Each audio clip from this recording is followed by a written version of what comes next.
Minhas amigas e meus amigos, que felicidade estar mais uma vez com vocês aqui na nossa TV Carlos Rosa.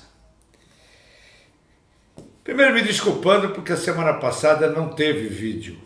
Realmente não teve vídeo porque eu não estava absolutamente com condições de fazer o vídeo. Eu tive um derrame nos dois olhos e meus olhos ficaram como se fosse um vampiro, ou sei lá o que, vermelho. E eu não tinha condições de ficar aqui olhando para vocês e fazer o vídeo, que eu estava muito mal. Então, me desculpe, quinta-feira não teve condições de ir o vídeo, mas foi um caso excepcional. Tenho alguns recados para dar para você. Primeiro recado, hoje é quinta-feira. Na segunda-feira passada, eu me aposentei. Ficou bem claro? Eu não tenho mais nada a ver com a Academia Brasileira de Numerologia Cabalística. Ela hoje é comandada pela Ângel Rosa e por outra pessoa que está me substituindo. Eu vou cuidar da minha saúde. Eu não estava concatenando as duas coisas, o trabalho e a saúde. Alguma coisa estava ficando para trás, quando não as duas coisas ficando para trás. A minha saúde se deteriorando, que isso não é brincadeira. Só para vocês terem uma ideia, eu tive a semana passada no médico e ele foi textual, ou o senhor para de trabalhar ou vai morrer. Porque o seu caso é grave. Tá bom. Então eu parei na segunda-feira. Então, claro, vou continuar fazendo os vídeos, claro, vou continuar fazendo a gravação dos cursos, mas isso é esporadicamente, não é segunda, terça, quarta, quinta, sexta, sábado e domingo como eu fazia. Não, chega. Estou aqui com vocês hoje é quarta-feira, são 11 horas e 10 minutos de quarta-feira. Acabei de vir fazer uma sessão de ozonioterapia e estou aqui com vocês e vou gravar o vídeo desta semana, que é complexo, tá certo? Então, que fique bem claro que não adianta mandar e-mail para mim, não adianta mandar WhatsApp para mim perguntando nada da escola, porque eu não vou responder mais nada, porque eu estou aposentado, ok? Se vocês quiserem dar sugestões para fazer vídeos, vocês já sabem que existe um link, contato@academiabnc.com.br. Está passando agora na tela. Perfeito? Então, qualquer sugestão é para ali, porque tem uma ordem sequencial. Avisar vocês, antes de começar o vídeo de hoje, que no dia 15,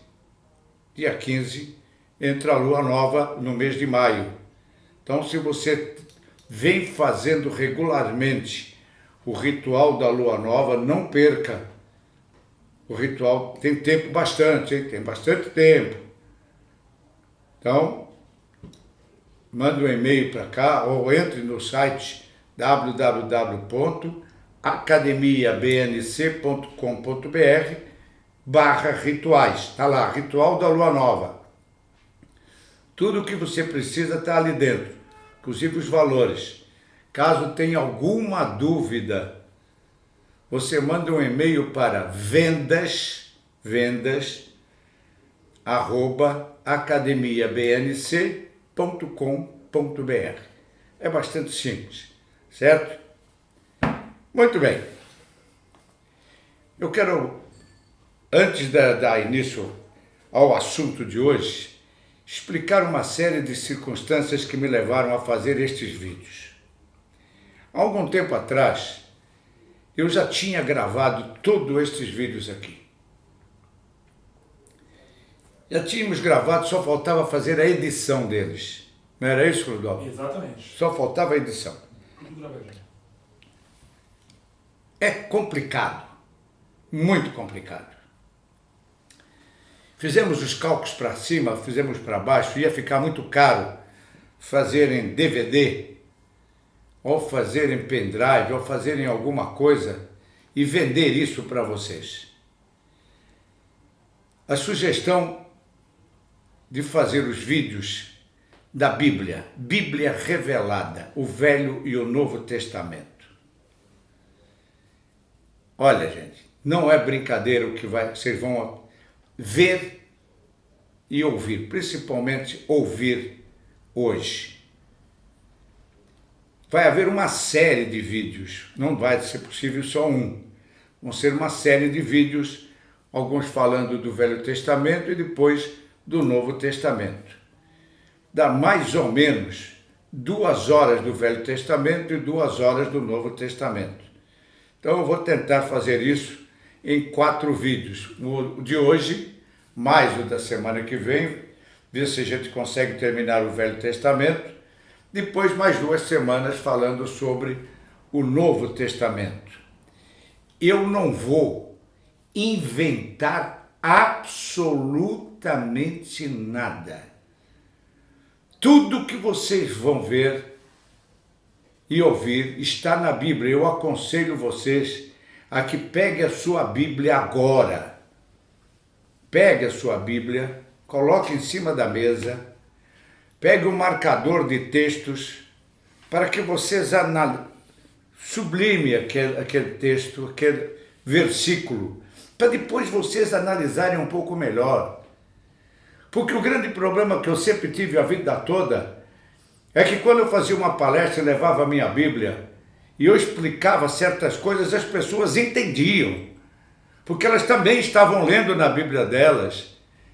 Eu me lembro uma vez que eu fiz uma palestra aqui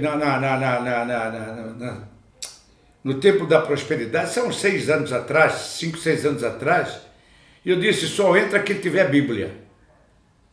E tinha mais ou menos umas 80 pessoas, todo mundo com a Bíblia na mão.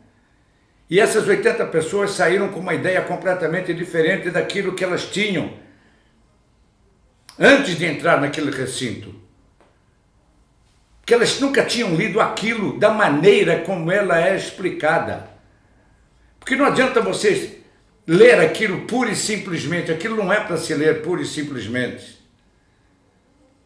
Antes de você perguntar, eu sei que vocês vão perguntar, quem escreveu a Bíblia? A Bíblia foi escrita por centenas de pessoas.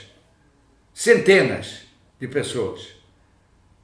Inclusive por extraterrestres. Que vocês vão ver detalhes lá, que eu vou mostrar para vocês que aquilo foi escrito por extraterrestres. Pelo, entre aspas, Deus da Bíblia, é claro, que era ou é o Deus de Israel. Só isso, mais nada. Não é o Deus do Brasil, não é o Deus da Argentina, nem do Canadá, nem da África do Sul, é o Deus de Israel. Aquele cara que está na Bíblia é o Deus de Israel. Só, mais nada. Então é isso que nós temos que nos ater. Quem era aquele cara que vocês tanto amam? Quem era? O que é que ele fazia? O que está escrito na Bíblia é verdade? Daqui a pouco vocês vão descobrir se é verdade ou se é mentira. Voltamos de novo a João 8,32. E conhecereis a verdade e a verdade vos libertará. Eu não sei até onde você vai aguentar ver esse vídeo. Não sei.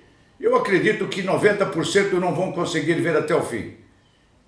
Porque já tem uma mente pré-concebida. Essa aqui é a grande verdade. Já tem uma mente pré-concebida. Deixa eu ver se eu tenho aqui. Ver se eu tenho aqui. Vocês vão me permitir. Isso aqui é tudo ao vivo. Vocês vão me permitir. é aqui.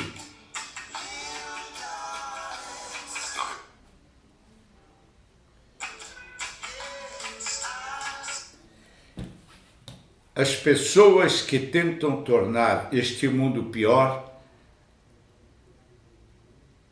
não tiram um dia de folga. Como é que eu vou tirar?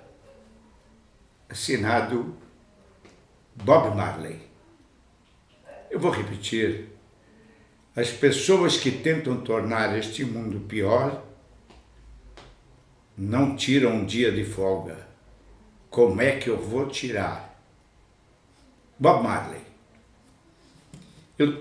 Baseado nesta frase de Bob Marley, já há alguns anos, já há algum tempo, eu tento fazer exatamente isso. Não descansar, enquanto não meter na cabeça de vocês que o mal, a desgraça, a calamidade deste planeta é a religião. Atrás dela vem toda uma série de maldições, de desgraças.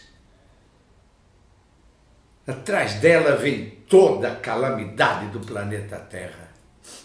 E aí junta-se meia dúzia de vagabundos, meia dúzia de canalhas, ladrões, aproveitadores que sabem como manipular a mente humana dos pobres, principalmente daqueles menos favorecidos, para enganá-los, roubá-los. É o que está acontecendo no Brasil hoje, o que aconteceu e continua acontecendo na Venezuela, que nós estamos caminhando para uma Venezuela. Então, religião. Então, a partir de agora, pegue a sua Bíblia, coloque na sua frente e ouça o que eu tenho a dizer. Depois, você me julga. Eu não vou inventar nada. Não vai sair nada da minha cabeça a não ser os comentários, que são meus comentários. Perfeito? Definição de estupidez. Conhecer a verdade, ouvir a verdade, ver a verdade, mas ainda acreditar na mentira. Bem-vindo ou bem-vinda ao estudo deste que é o livro mais vendido de todos os tempos e também o mais incompreendido. Durante estes vídeos, alguns livros e filmes lhe serão sugeridos. Leia-os e veja-os, pois assim poderá compreender melhor o que vai ver e ouvir a seguir. Mas, por favor, não acredite em nada. Procure saber a verdade nesses e em outros livros, inclusive na própria Bíblia, e só então tire suas próprias conclusões. É muito provável que você não consiga chegar ao final desta série de vídeos, mas se isso acontecer, não me culpe, não culpe ninguém pela sua ignorância. Caso você deseje, poderá ter todo este trabalho, Velho e Novo Testamento, em formato de apostila. Basta ligar para 0 operadora 11 5584 7378, está passando agora na sua tela, ou mandar um e-mail para vendas@academiabnc.com.br. O valor da apostila é de R$ 179. No meu entender, a frase mais perfeita já escrita ou concebida é que encontramos no Evangelho de João, capítulo 8, versículo 32. E conhecereis a verdade, e a verdade vos libertará. Estes vídeos não têm essa pretensão, mas de uma coisa tenha certeza. Depois de vê-los e ouvi-los, você não será mais o mesmo. Isso eu garanto. Antes de entrarmos propriamente dito no estudo da Bíblia, eu vou falar de um livro espírita, de nome Energia Nossa Vida, organizado por Genésia Loureiro Rocha, da editora Navegar, onde, entre outras psicografias, lemos duas que falam sobre Deus, sendo a primeira atribuída a Ezequiel e a segunda a Ismael. Ouça com a máxima atenção e veja o que esses seres dizem sobre Deus. Deus, parte 1, atribuído a Ezequiel. Diz assim: Deus é um ser todo espiritual, o Criador, o soberano, Senhor do universo. Deus é o nosso Pai. Deus é a voz que comanda cada atitude, cada gesto, cada ação, cada palavra, cada pensamento, todo e qualquer acontecimento nesta imensa vastidão do universo. Deus é um todo. Deus é a luz que está em toda parte, da profundeza da terra até bem ao nosso lado. Depende somente do nosso ser, do nosso estado de espírito, para podermos chegar a Ele. Precisamos conseguir abrir o nosso todo, conseguir que a luz que está dentro de nós saia da maneira mais densa e atinja essa força suprema que é Deus. Nossa comunicação será estabelecida e nossos pedidos chegarão a Ele. Sendo Pai justo, Ele nos atenderá, permitindo que recebamos o que for melhor para o nosso aprendizado. Saibam, porém, que não é com flores que nos purificamos. Deus sabe dosar. Deus conhece a nossa capacidade. Se for para o nosso bem, tendo fé, Ele nos atenderá. Esta luz que é Deus ilumina todo o universo. Comentário. Agora é o meu comentário.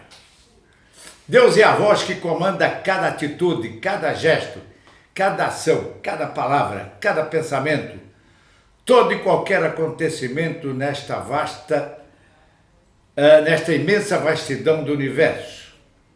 Deus é um todo. Se Deus é tudo isso, ou seja, é Ele que comanda tudo, onde está o livre-arbítrio?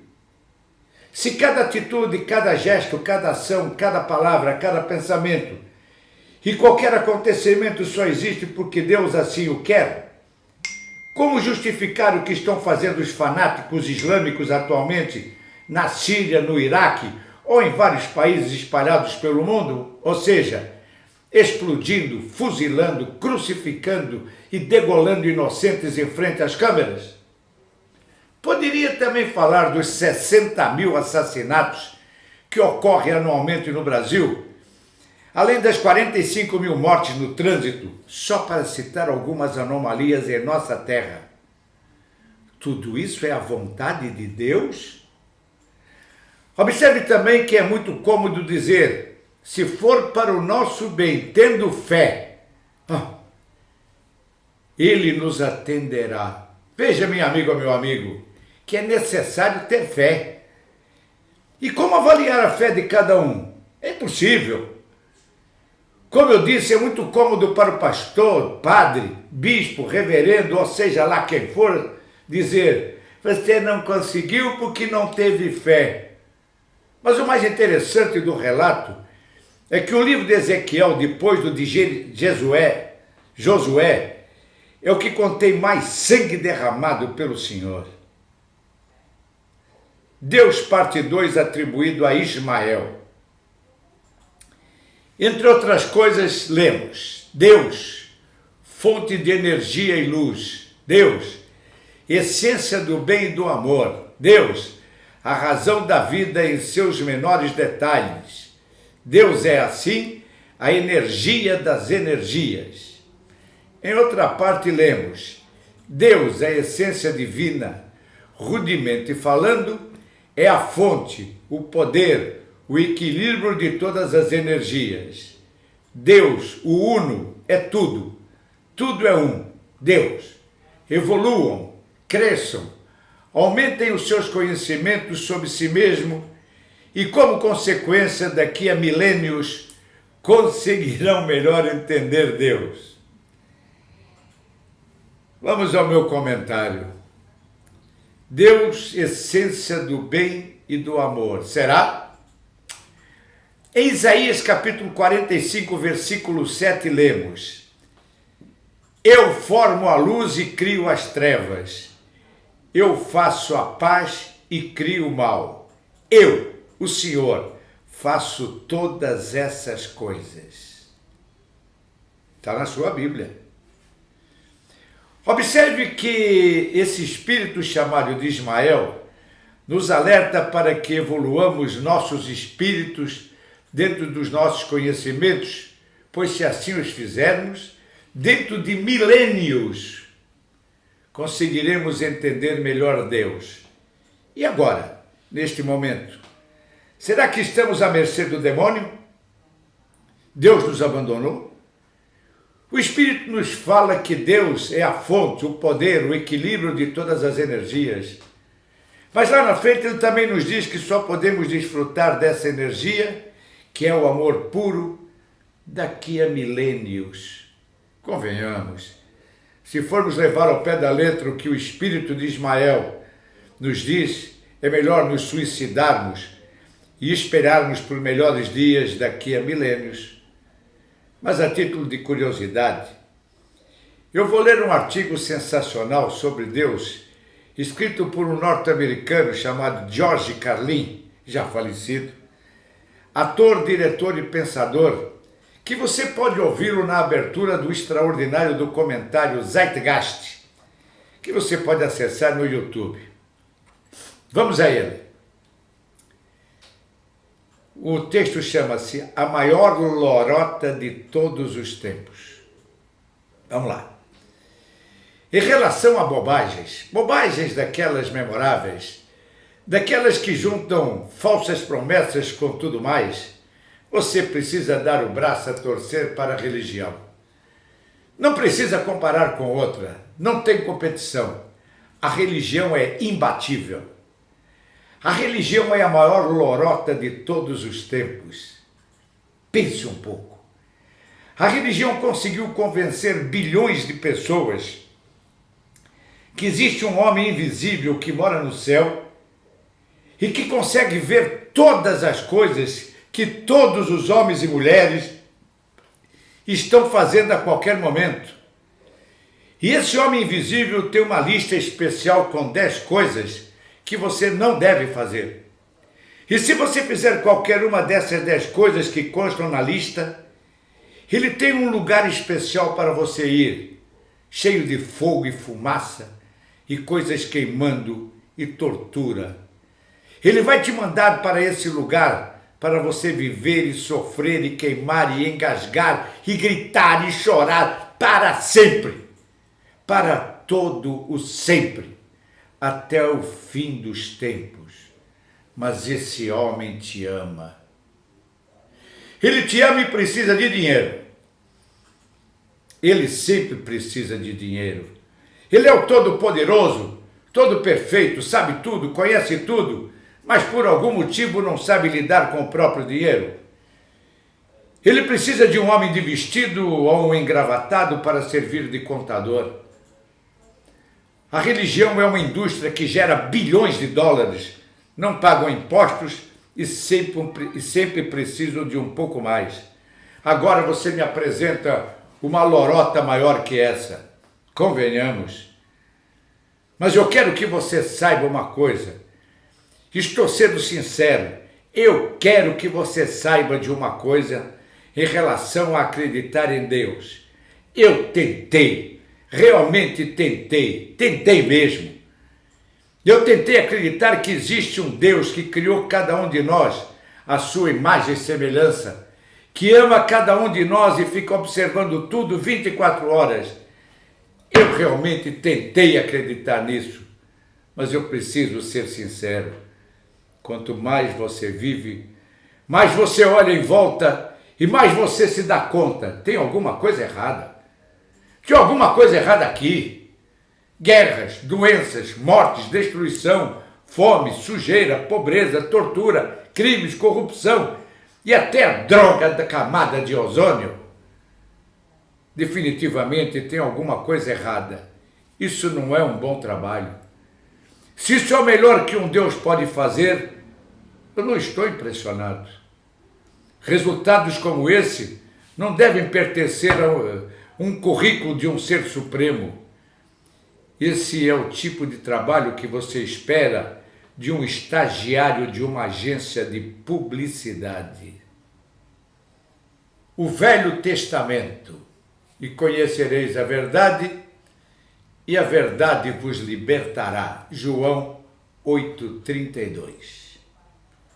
O pecado original.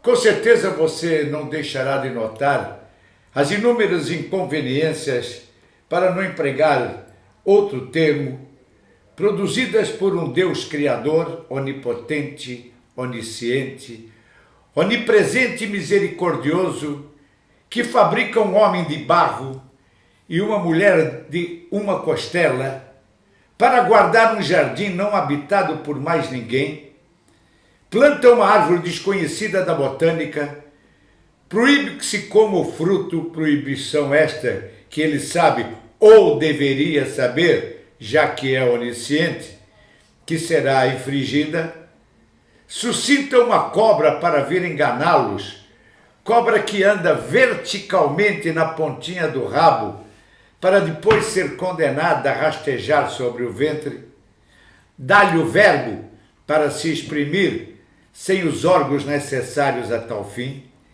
que tem medo que o homem soubesse tanto quanto ele, que anda passeando à tarde pelo jardim, tomando ar fresco, que assusta o casal com o ruído dos seus passos pesados, que não sabe onde eles se escondem, logo não é onipresente, por isso chama e o inquire a respeito e lhe fabrica roupas de pele sem dizer de que animal, e isso depois do casal ter costurado folhas de figueira com uma agulha de espinho e fio de cipó, que condena todas as fêmeas do reino animal que não comeram do fruto a sofrerem as dores do parto, que decepcionado de ter o casal se tornado semelhante a ele ou a eles, pelo conhecimento do bem e do mal, os expulsa do paraíso e manda 2 policiais montarem guarda à porta do mesmo para que eles não regressassem. Minha amiga, meu amigo, essa história da Gênesis foi uma adaptação feita por Moisés, como todas do seu livro, da lenda do Zendavesta, quando os persas andaram pela Mesopotâmia 2.300 anos dele, cujas doutrinas deixaram raízes por todos os lados. Para saber a lenda persa, leia o livro de Aleterre, A Vida Oculta e Mística de Jesus, As Chaves Secretas do Cristo, da editora Madras. Quem somos e o que estamos fazendo neste planeta? Para começar, vamos falar sobre a criação do homem. Gênesis capítulo 1, versículo 26. Criação do homem. Versículo 26. E disse Deus: façamos o homem à nossa imagem, conforme a nossa semelhança, e domine sobre os peixes do mar e sobre as aves dos céus, e sobre o gado, e sobre toda a terra, e sobre todo réptil que se move sobre a terra. Vamos interpretar o texto. Observe que alguém disse que Deus disse. Quem? Uma testemunha ocular? Um jornalista? Um ouvinte? A realidade é que alguém disse que Deus disse. E o que disse Deus? Façamos o homem à nossa imagem, conforme a nossa semelhança. Logo, conforme a interpretação correta do texto, o homem foi feito à imagem e semelhança de várias pessoas, inclusive Deus. E por que Deus criou o homem? Vamos ler em Gênesis capítulo 2, versículo 15. E tomou o Senhor Deus o homem e o pôs no jardim do Éden para o lavrar e o guardar. Vamos interpretar esse pequeno texto. Guardar de quem? Lavrar? Não tem sentido. Continuando, lemos em Gênesis capítulo 2, versículos 16 e 17. Eu estou indo bem lento, que é para que vocês procurem na vossa Bíblia os versículos corretos.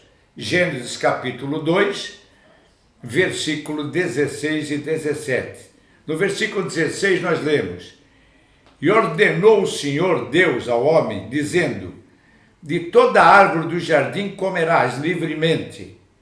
E no versículo 17: Mas da árvore do conhecimento do bem e do mal, dela não comerás, porque no dia em que dela comeres, certamente morrerás. Vamos interpretar esse texto. Deus diz: porque no dia em que dela comeres, certamente morrerás.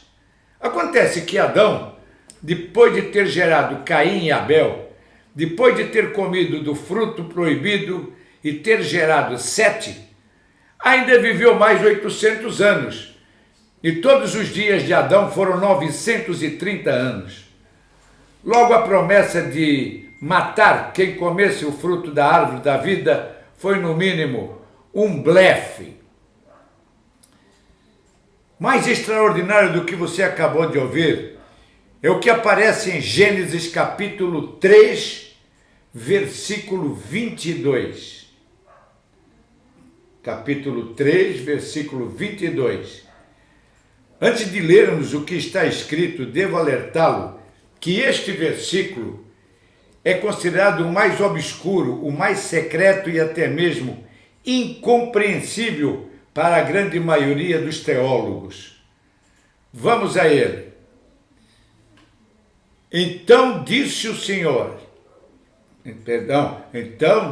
Senhor Deus: Eis que o homem se tornou como um de nós, conhecedor do bem e do mal. Agora, pois, cuidemos que ele não estenda a sua mão e tome também do fruto da árvore da vida, e o coma e viva eternamente. Vamos interpretar por partes esse texto.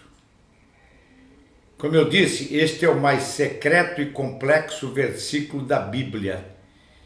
E muito poucas pessoas conseguem fazer uma interpretação correta ou mesmo terem alguma ideia do que isto representa.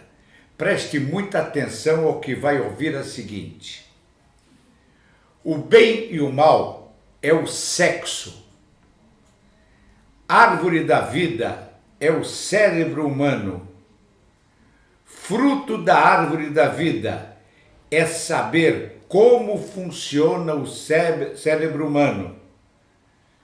Dedução: Deus presidia uma reunião de deuses e ficou muito admirado de que o homem tivesse se tornado como um deles, sabendo do bem e do mal, ou seja, conhecendo o sexo. Porque nós não fomos criados para fazer sexo.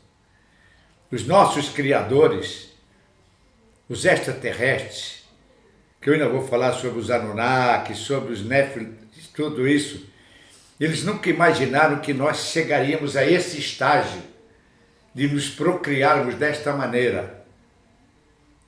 Então o que é que acontece com Deus? Ele alerta a todos os presentes que cuidem para que o homem, a partir daquele momento, não saiba também como funciona o cérebro, pois se o souber, ele, o homem, é claro, poderá se tornar imortal. E por que Deus não quer que o homem se torne imortal? Aconselho a que assista aos filmes Trilogia de Matrix, na ordem, 1, 2, 3. E vai compreender que, se soubermos como funciona o nosso cérebro, nós seremos imortais e alguém lá na frente, nossas futuras reencarnações, vai morrer. Como eu disse anteriormente, é complexo e de difícil compreensão, mas é a mais pura verdade. Bem, somente estes fatos já dariam para fazer um curso de no mínimo 6 meses. É necessário muita paciência, estudo, reflexão, mente aberta, perspicácia, capacidade de discernimento e imparcialidade religiosa para se poder fazer uma conclusão dos relatos que você acabou de ouvir. Sugiro a leitura dos seguintes livros e filmes a fim de você melhor aquilatar e compreender estes fatos. Vamos lá, vai passar toda uma relação agora na sua tela dos livros e vídeos que você deve fazer. Primeiro, livro Terra, Chaves Pleiadianas para a Biblioteca Viva, autora Bárbara Marciniak, editora Grund. A Vida Oculta e Mística de Jesus, autor Aleterre, editora Madras. Os Crimes dos Papas, autor Maurice Lachatre, editora Madras. Jesus, a Verdadeira História, autor Jacques Duquesne, editora Geração. As Aparições, autor Eric von Däniken, editora Record. O Código da Bíblia 1 e 2, autor Michael Drosny, editora Cultrix. Gênesis Revisitado, autor Zacarias Sitchin, editora Bestseller. Diário dos Cavaleiros Templários, autor Wagner Veneziano e Costa, editora Madras. Deus, um Delírio, autor Richard Dawkins, editora Companhia das Letras. O Deus que Nunca Existiu, autor Osho, editora Prestígio. E agora, um vídeo extraordinário. Minha Máxima Culpa, Silêncio na Casa de Deus. É um documentário de autor Alex Gibney, de 2012, que você pode baixar no YouTube. Zeitgeist. É um documentário que você não pode perder. São 3 vídeos com duração aproximadamente de 2 horas cada um. Zeitgeist. É um documentário que está no Google. E por fim, um filme que também está no YouTube, chama-se As Irmãs Madalena. Por favor, compre esses livros, leia-os, veja esses vídeos, veja esses filmes e com certeza a sua vida não será mais a mesma. Vamos continuar. Vamos falar do primeiro assassinato que aconteceu no planeta Terra. Quem foi o culpado pelo primeiro assassinato na Bíblia e por quê? Vamos ler e interpretar o que nos diz Gênesis capítulo 4, versículo 2 a 5. Versículo 2. E deu à luz mais a seu irmão Abel, e Abel foi pastor de ovelhas, e Caim foi lavrador da terra. 3. E aconteceu ao cabo de dias, leia-se anos, é claro, que Caim trouxe do fruto da terra uma oferta ao Senhor. E Abel também trouxe dos primogênitos das suas ovelhas e da sua gordura. E atentou o Senhor para Abel e para a sua oferta. 5. Mas para Caim e para a sua oferta não atentou. E irou-se Caim fortemente e caiu-lhe o semblante. Vamos interpretar isso. Observe que Caim levou do fruto da terra uma oferenda ao Senhor. E Abel, que era pastor de ovelhas, levou um filhote tenro de ovelha. E Deus gostou, atentou para a oferta de Abel, mas não gostou da oferta de Caim. Por que a discriminação que Deus fez em gostar de uma oferta e não gostar da outra? O que será que Caim levou como oferta para o Senhor? Beterraba, couve, nabo, cenoura, jiló, batata, alface, entre outras coisas semelhantes? Pergunta: quem foi o culpado de Caim ter matado Abel? Deus, é claro, com a sua preferência pela carne, que gerou ciúme entre os irmãos. Só uma paradinha nisso aqui. Ainda vem alguns idiotas dizer para mim que não se deve comer carne. Ah, vamos comer só frutas e verduras. Rapaz, o Deus da Bíblia que vocês amam e adoram, gostava era de carne, rapaz. Por que vocês são tão hipócritas a esse ponto? Ah, eu não como carne porque matar os animais. Porra, Deus adorava aquilo, cacete. Vocês vão ver ao longo dos vídeos como Deus gostava de carne. Abel levou um filhote tenro de ovelha e Deus gostou da carne, mas das verduras e dos legumes não. Em Gênesis capítulo 4, versículo 12, nós lemos: como punição por ter matado Abel, Deus pune Caim, dizendo: fugitivo e errante serás na terra. Em Gênesis capítulo 4, versículos 16 e 17, Caim vai embora, habita na terra de Nod, conhece sua mulher e edifica uma cidade a qual põe o nome de Enoque, seu filho. Comentário: Caim não se tornou fugitivo, até porque não havia ninguém para persegui-lo. Um errante, um vagabundo, não edifica nada, muito menos uma cidade. Se no início era apenas Adão, Eva, Caim e Abel, de onde surgiu o diabo da mulher que Caim conheceu e tomou como esposa? Satã, demônio, Lúcifer. Não é possível estudar a Bíblia, o Velho ou o Novo Testamento, sem antes falar da religião católica e do demônio, Satã. Mas de onde teria surgido esse termo Satã? Preste muita atenção ao que vai ouvir a seguir.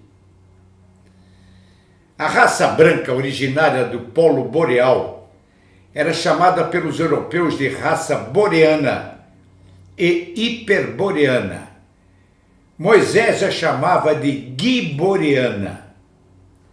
Essa raça tinha horror à raça negra pelas suas funestas incursões, por isso a denominavam de sudeana. Desse termo se originaram os termos Sote dos egípcios, Sate dos fenícios e Chatã dos árabes e dos hebreus. Do celta saxônico, Soult, deriva o termo inglês Soult, o alemão e o francês Sud e o português Sul, etc. Foi, pois, um termo criado para simbolizar a raça negra que vinha do sul, ou seja, da África, inimiga que era da raça branca. Este é um dos monumentos, Satã, que hoje serve de esteio ao catolicismo e mais recentemente aos chamados evangélicos.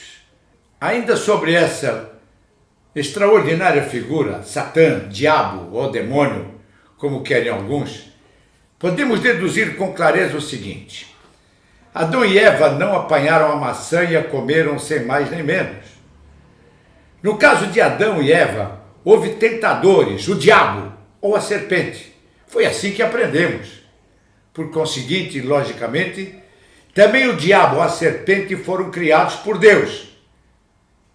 Teria então Deus bondoso criado o diabo ou a serpente para, com sua assistência, provocar os seres humanos simplórios? E se assim fosse, por que Deus ficou tão ofendido com a refeição vegetariana oferecida por Caim, a ponto de o pecado ficar inexterminável no mundo por ele criado, até a vinda do Redentor? Ele sabia o que ia acontecer, ou deveria saber, já que é onisciente. Eu sei que alguns vão dizer, não foi bem assim, não. Lúcifer, o diabo, assim dizem, era um renegado no reino de Deus. Espera aí, um renegado no reino celeste de Deus? Como?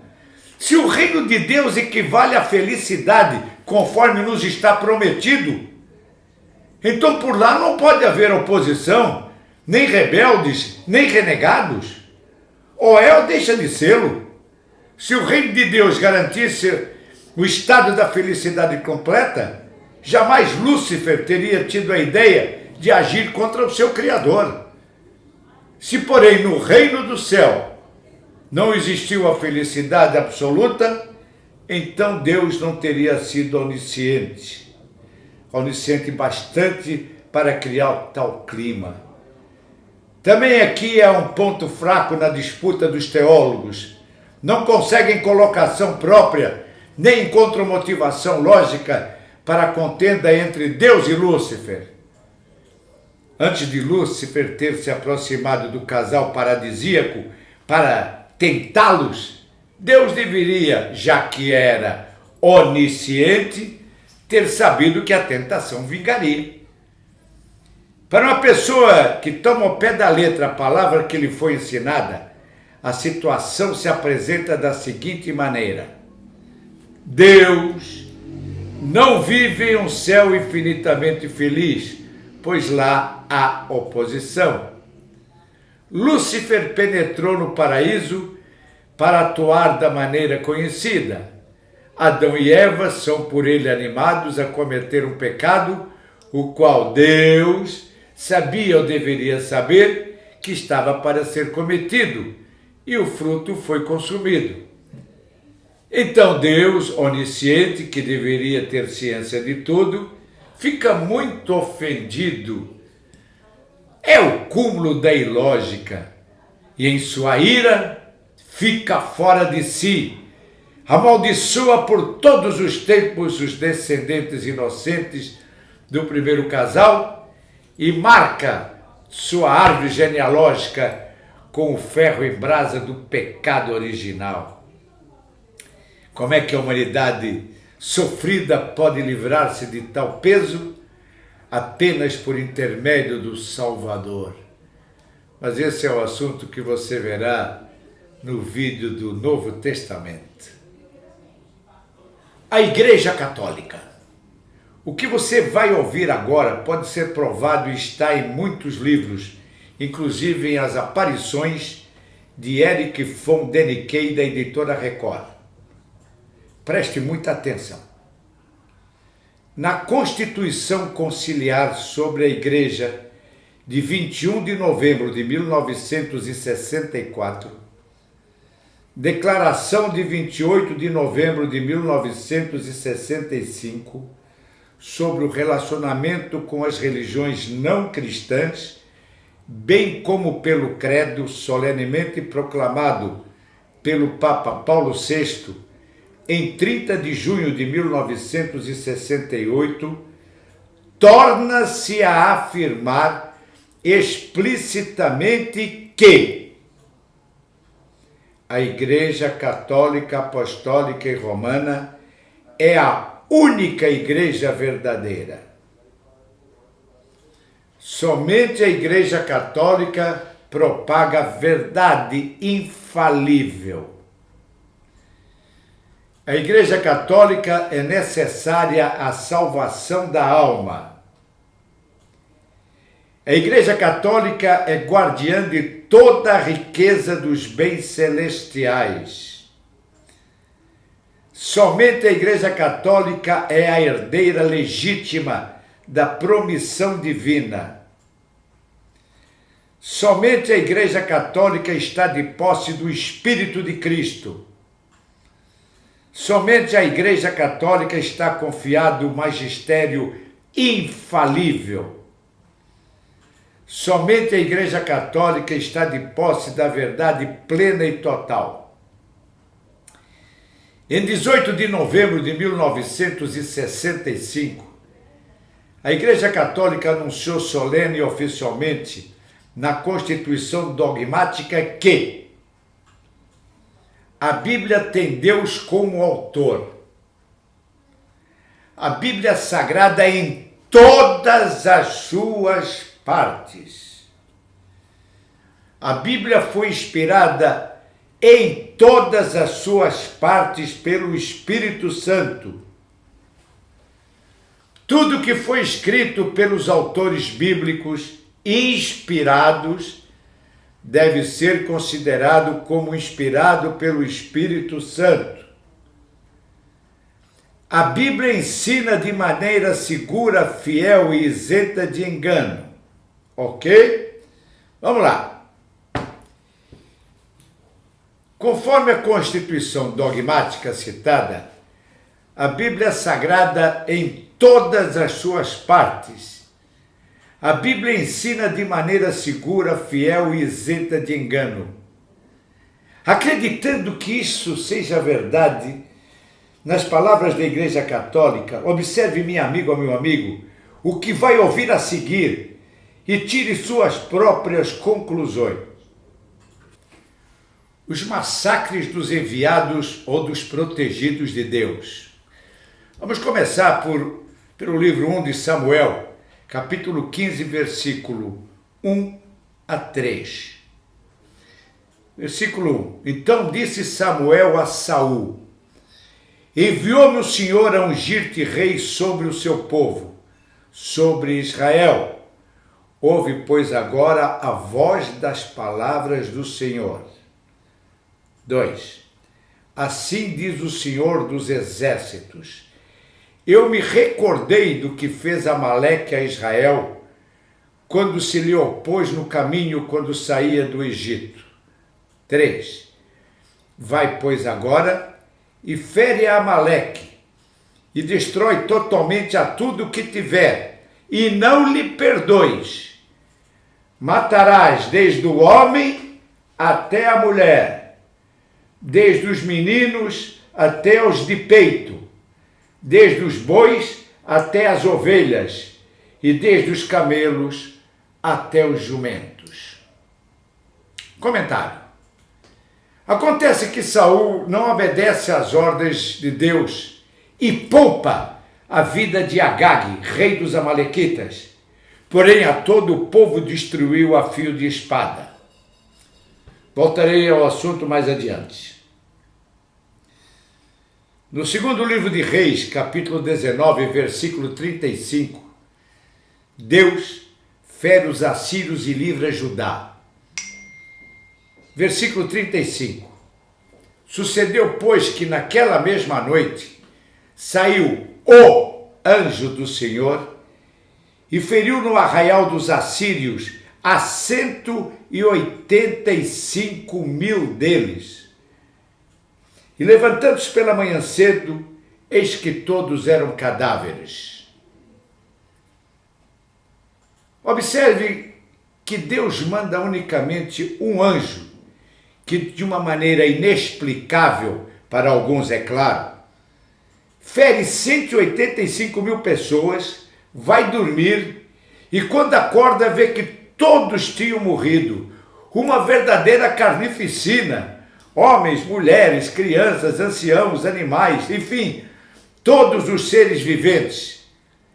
É essa a bondade de Deus? Vamos continuar. No segundo livro de Crônicas, capítulo 32, versículo 21 a 23. Deus destrói o exército de Senaqueribe. 21. Então o Senhor enviou um anjo que destruiu a todos os homens valentes e os líderes e os capitães no arraial do rei da Assíria. E envergonhado voltou à sua terra e entrando na casa dos seus deuses, alguns dos seus próprios filhos o mataram ali à espada. Versículo 22. Assim livrou o Senhor a Ezequias e aos moradores de Jerusalém da mão de Senaqueribe, rei da Síria, e da mão de todos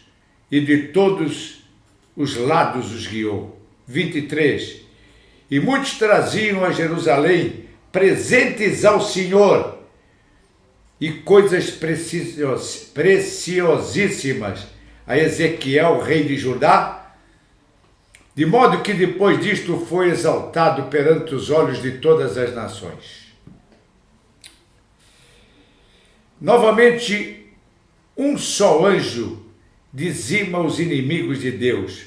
Como será que ele, sendo só, conseguiu essa proeza? É muito interessante também o relato de que as pessoas levavam oferendas ao Senhor que estava de corpo presente em Jerusalém. Vou dar só uma paradinha, que é muito interessante, uma análise, que Deus estava presente. Na realidade não era Deus coisíssima nenhuma, era um extraterrestre, que os judeus chamavam de Deus. Só isso, mais nada. Essa que é a grande verdade. E aquele anjo que eles diziam que era um anjo, né, que vinha, que matou 185 mil pessoas numa noite, nada mais era do que um elemento de uma nave espacial que chegou por cima do arraial dos assírios, derramou um gás letal, não sei que tipo de gás, não tenho a menor ideia o tipo de gás, só que era um gás letal, recolheu-se junto com a sua nave e esperou amanhecer, era de noite, foi dormir. De manhã cedo, quando ele acordou, ele deu uma viajada por cima do arraial, estavam todos mortos. É assim que se fazia. Esse era o anjo, um extraterrestre, amando de um Deus maldoso. Uma monstruosidade fez Eliseu, profeta do Senhor, no segundo livro de Reis, Reis capítulo 2, versículo 23 e 24. Versículo 23. Então subiu dali a Betel, e subindo ele pelo caminho, uns meninos saíram da cidade, zombavam dele e diziam-lhe: sobe calvo, ou seja, vai careca, brincadeira de criança, já que Eliseu é comprovadamente o único ser bíblico careca, coisa rara naqueles tempos. Ouça o que esse profeta fez no versículo 24. E virando-se ele para trás os viu e os amaldiçoou no nome do Senhor. Então 2 ursas saíram do bosque e despedaçaram 42 daqueles meninos. Dá vontade de vomitar, não é verdade? Tem muito mais, vamos continuar. No livro de Isaías, capítulo 13, versículo 15 e 16, a ruína da Babilônia. Lemos coisas inimagináveis ditas pelo próprio Deus, como além de matar todos os soldados, também despedaçará, cortará aos pedaços as crianças e violentará as mulheres. Palavras do Senhor. Presta atenção. Isaías 13, 15. Todo que for achado será transpassado, e tudo que se unir a ele cairá à espada. E suas crianças serão despedaçadas perante os seus olhos, e suas casas serão saqueadas, e as suas mulheres violadas. Comentário? Sem comentário. Um dos maiores golpes já praticados por Deus, através do assassino Moisés, foi o bendito bezerro de ouro. Lembram-se? Moisés queria o ouro que havia sido roubado aos egípcios e, juntamente com seu irmão Arão, arquitetaram um plano fantástico para ficar com todo o ouro. Claro, houve muita gente que se opôs ao golpe. O que ele faz? Leia em Êxodo, capítulo 32, versículo 25 em diante. Eu espero chegar lá, não espero, tenha pressa. Êxodo, capítulo 32, versículo 25 em diante. E vendo Moisés que o povo estava despido porque Arão, o irmão dele, de Moisés, o havia deixado despir-se para vergonha entre os seus inimigos, pôs-se em pé Moisés na porta do arraial e disse: quem é do Senhor, venha a mim. Então se ajuntaram a ele todos os filhos de Levi e disse-lhes: assim diz o Senhor, Deus de Israel, cada um ponha a sua espada sobre a sua coxa e passai e tornai pelo arraial de porta em porta e mate cada um a seu irmão e cada um a seu amigo e cada um a seu vizinho. E os filhos de Levi fizeram conforme a palavra de Moisés, e caíram do povo naquele dia uns 3.000 homens. Comentário. Por acaso você já leu ou ouviu falar onde foi ter todo o ouro que foi feito do dito bezerro? A Bíblia é totalmente omissa a esse respeito. Não é estranho? Mas mais extraordinário é o que se lê em Êxodo capítulo 3, versículo 21 e 22, quando o próprio Deus faz um acordo com Moisés quando da saída dos hebreus do Egito.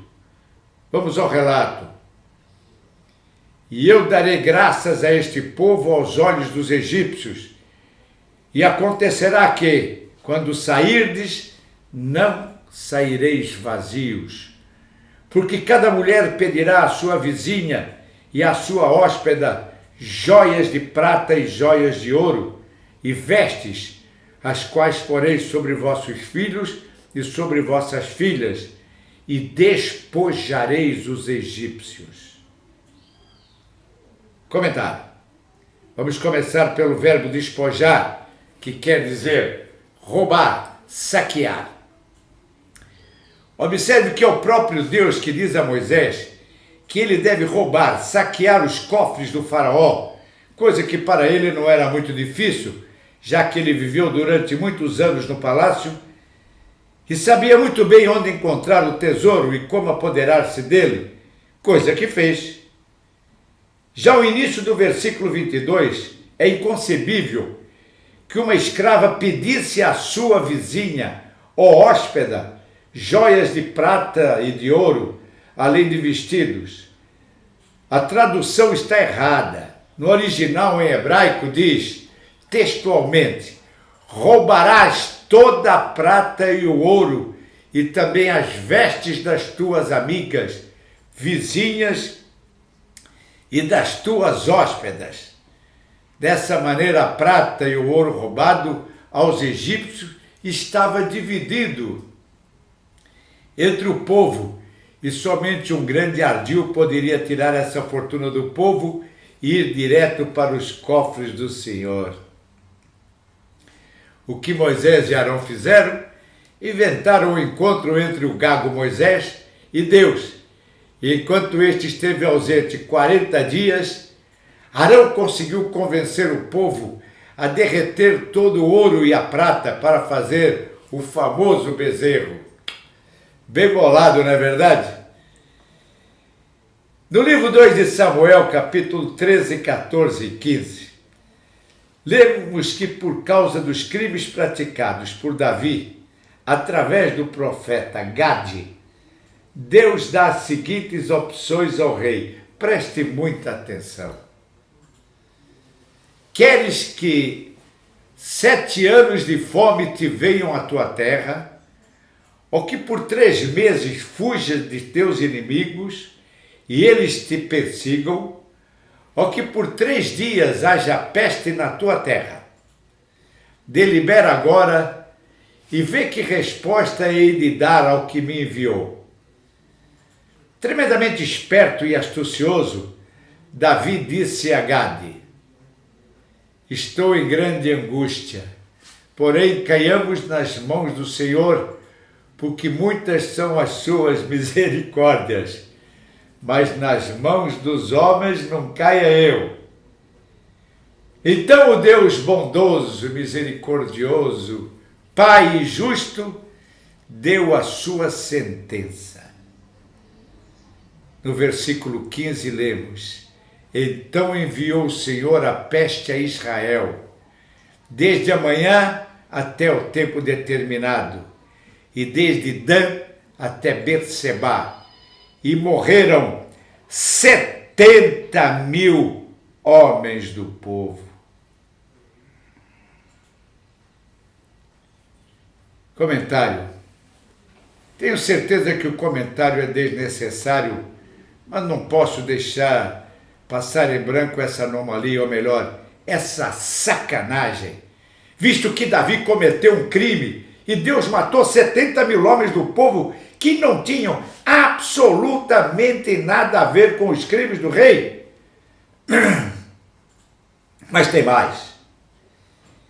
Em Números capítulo 25, versículo 1, 2, 3, 4 e 9. Os israelitas pecam com as filhas dos moabitas. 1. Israel deteve-se em Sitim, e o povo começou a prostituir-se com as filhas dos moabitas. Elas convidaram o povo ao sacrifício dos seus deuses, e o povo comeu e inclinou-se aos seus deuses. Juntando-se, pois, Israel a Baal-Peor, a ira do Senhor se acendeu contra Israel.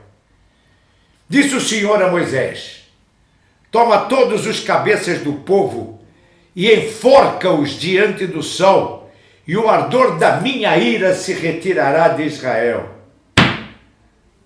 E os que morreram daquela praga foram 24.000. Veja, meu amigo, meu amigo, que é o próprio Deus em pessoa que fala a Moisés. Extraordinário. Os moabitas não eram filhos de Deus? Se Deus é onisciente, por que permite que o seu povo, ou seja, os israelitas, se prostituam com um povo sujo e desqualificado? 24.000 pessoas morrem dessa praga. Não é um exagero? Mas vamos continuar com a matança. Monstruoso é o que se lê em Números capítulo 31, a vitória sobre os medianitas. E falou o Senhor a Moisés dizendo: vinga. Aí eu quero dar uma paradinha. Eu passo o dia todo trabalhando, recebendo WhatsApps, recebendo e-mails, mandando, etc. E muitos deles dizem exatamente isso. Não se vingue de nada. A vingança é um prato amargo. Não se vingue de ninguém. O meu problema físico foi um erro médico. Eu tinha o direito de me vingar daquele médico. Sabia disso? Eu tinha o direito de ir para a justiça e processá-lo. Mas comentando com várias pessoas, várias, foram mais de 20, todas disseram a mesma coisa: deixe isso para lá, não se vingue. Bom, e eu fiquei na minha, deixei isso para lá, não me vinguei, não o processei. Aliás, eu já nem lembro que ele existe mais. Mas vamos continuar lendo o que o Senhor disse a Moisés: vinga os filhos de Israel dos medianitas. Depois recolhido serás ao teu povo. Falou, pois, Moisés ao povo, dizendo: armem-se alguns de vós para a guerra e saiam contra os medianitas para fazer a vingança do Senhor contra eles. E pelejaram contra os midianitas, como o Senhor ordenara a Moisés, e mataram a todos os homens. Mataram também, além dos que já haviam sido mortos, os reis dos midianitas, a Evi, e a Requem, e a Zur, e a Ur, e a Rebá. 5 reis dos midianitas, também a Balaão, filho de Baor, mataram a espada. Comentário. Porém, Moisés não ficou satisfeito com essa matança. E nos versículos 14 a 17, ele indignado decreta. Versículo 14. E indignou-se Moisés grandemente contra os oficiais do exército, capitães dos milhares e capitães das centenas, que vinham do serviço da guerra. E Moisés disse-lhes: deixaste viver todas as mulheres? Eis que estas foram as que, por conselho de Balaão, deram ocasião aos filhos de Israel de transgredir contra o Senhor no caso de Peor. Por isso houve aquela praga entre a congregação do Senhor. Agora, pois, matai todo homem entre as crianças, e matai toda mulher que conheceu algum homem, deitando-se com ele. Comentário. É esse o Deus que é todo cheio de bondade e perdão? É esse o Deus que você vive falando dele? Graças a Deus, vá com Deus, se Deus quiser, com fé em Deus, etc, etc. Vamos continuar com a mortandade. Deuteronômio, capítulo 3, versículo 1 e 3 e 6. Og, rei de Bassã. Versículo 1. Depois nos viramos e subimos o caminho de Bassã, e Og, o rei de Bassã, nos saiu ao encontro, ele e todo o povo a peleja em Edrei.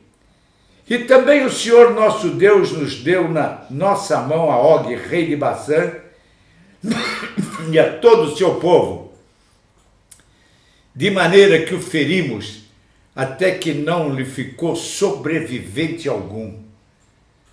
E destruímos-las, como fizemos em Sion, rei de Esbom. Destruímos todas as cidades, homens, mulheres e crianças. Comentário. Homens, mulheres e crianças. Fantástico, não é verdade? O que você tem a dizer quando Deus manda matar mulheres e crianças? Nada! Vai continuar amando acima de todas as coisas, vai continuar amando esse filho de uma grandíssima puta, se é que ele tem mãe, se é que a mãe dele era uma puta, porque ele é mais do que um filho de uma puta. Se você tiver estômago e não for demagogo, continue a ouvir, pois tem muito mais. No livro de Josué, lemos as maiores atrocidades já praticadas por qualquer ser humano, amando de um Deus mau, vingativo, hipócrita e desumano. Josué capítulo 6, Jericó é destruída. Ora, Jericó estava rigorosamente fechada por causa dos filhos de Israel. Ninguém saía nem entrava. Comentário dos versículos 1 a 17. São descritos os preparos para o grande ataque à cidade, mas o mais interessante é a partir do versículo 18, quando Deus dá algumas ordens. Preste atenção às ordens de Deus. Versículo 18. Tão somente guardai-vos do anátema, para que não toques nem tomes alguma coisa dele, e assim faceis maldito o arraial de Israel e o perturbeis. No versículo 19, porém, toda a prata, todo o ouro e os vasos de metal e de ferro são sagrados ao Senhor, irão ao tesouro do Senhor. 20, gritou, pois, o povo, tocando os sacerdotes as buzinas, e sucedeu que, ouvindo o povo o zunido da buzina, gritou o povo com grande brado, e o muro caiu abaixo, e o povo subiu à cidade, cada um em frente de si, e tomaram a cidade. No versículo 21, e tudo quanto havia na cidade, destruíram totalmente ao fio da espada, desde o homem até a mulher, desde o menino até ao velho, e até ao boi, e gado miúdo, e ao jumento. Bem, a ciência de hoje já demonstrou como os muros de Jericó caíram. O tal zunido da buzina nada mais era do que um aparelho de ondas curtas. Mas vamos continuar. No versículo 18, Deus diz textualmente que amaldiçoará, excomungará, isso quer dizer é um anátema, qualquer que tocar em prata, ouro e vasos de metal e ferro, já que este deve ir para o tesouro do Senhor. Você já leu ou ouviu semelhante loucura? Tesouro do Senhor? Mas acontece que um coitado de um soldado de nome Acã, provavelmente vislumbrando uma poupança para a velhice, apodera-se de algumas coisas do Senhor. Vamos ouvir o que nos diz o capítulo 7, o pecado de Acã, no livro de Josué. Josué, capítulo 7, o pecado de Acã. Depois deste ter confessado e se arrependido do fruto de uma capa babilônica, que eu não tenho a menor ideia o que seja, um punhado de prata de 250 ciclos e uma cunha de ouro de 50 ciclos, Josué toma a seguinte resolução divina. Mas antes, explicando que um ciclo serão 11,4 gramas. Logo, 250 ciclos é só fazer a conta. E de prata. E 50 ciclos de ouro. Então, você faça a conta, é 11,4 gramas. Ok? Então, faça a conta você mesmo. Então Josué e todo Israel com ele tomaram Acã, filho de Zerá, e a prata e a capa, e a cunha de ouro, e seus filhos e suas filhas, e seus bois e seus jumentos, e suas ovelhas e sua tenda, e tudo quanto ele tinha, e levaram-nos ao vale de Acor. E disse Josué, por que nos perturbastes? O Senhor te perturbará neste dia. E todo Israel o apedrejou, e os queimaram a fogo depois de apedrejá-los. E levantaram sobre ele um grande montão de pedras até o dia de hoje. Assim o Senhor se apartou do ardor da sua ira, pelo que aquele lugar se chama o Vale de Acor até o dia de hoje. Aconselho, meu amigo, a que leia o capítulo 7 na íntegra, para ver o ardil que foi armado contra o coitado do Acã e sua família, que não tinham nada a ver com isso, e que foram chacinados em frente ao Senhor. Uma brutalidade. Onde está o perdão de Deus? No capítulo 8 de Josué, aí é tomada e destruída, e é o próprio Deus que comanda o ataque e que manda colocar emboscada à cidade. Uma verdadeira loucura e morticínio. Josué capítulo 8, versículo 2, olha o que está escrito. Farás, pois, aí e a seu rei como fizeste a Jericó e a seu rei, salvo que para vós tomareis os seus despojos e o seu gado, põe emboscada a cidade por detrás dela. E vendo Josué e todo Israel que a emboscada tomara a cidade e que a fumaça da cidade subia, voltaram e feriram os homens de Ai. Também aqueles da cidade lhe saíram ao encontro e assim ficaram no meio dos israelitas, uns de uma e outros de outra parte. E feriram-nos até que nenhum deles sobreviveu, nenhum escapou. E todos os que caíram naquele dia, assim homens como mulheres, foram 12.000, todos moradores de Ai. Comentário. Aconselho você, amiga ou amigo, a ler com muita calma o livro de Josué, na sua totalidade, alertando para ter cuidado quando virar as páginas da Bíblia. Por quê? Com certeza o sangue vai esguichar e sujar a sua roupa. Mas vamos em frente, pois a matança ainda não terminou. No início deste assunto, os massacres dos enviados ou dos protegidos de Deus, eu falei do que fez Saul aos amalequitas, lembra-se? Acontece que Saul mata todos, homens, mulheres, idosos, crianças, inclusive os de peito. Porém, a Agag, rei dos amalequitas, e ao melhor das ovelhas e das vacas, ele poupa. E aí a ira do Senhor vem sobre ele, e através de Samuel ele diz, em 1 Samuel, capítulo 15, versículo 11, arrependo-me de haver posto Saul como rei, porquanto deixou de me seguir e não cumpriu as minhas ordens. Qual era a ordem? A ordem era: mate tudo que tiver vida. Este é o seu Deus. Por hoje eu acho que a dose já foi bastante. Vamos deixar o restante para a próxima semana. Se você gostou, deixa um comentário. Se não gostou, deixa um comentário. Porém, só uma coisa, hein? O seu comentário sobre os meus comentários, não sobre a Bíblia. A menos que você seja um Carlos Rosa que quer fazer comentários sobre aquilo que aconteceu na Bíblia.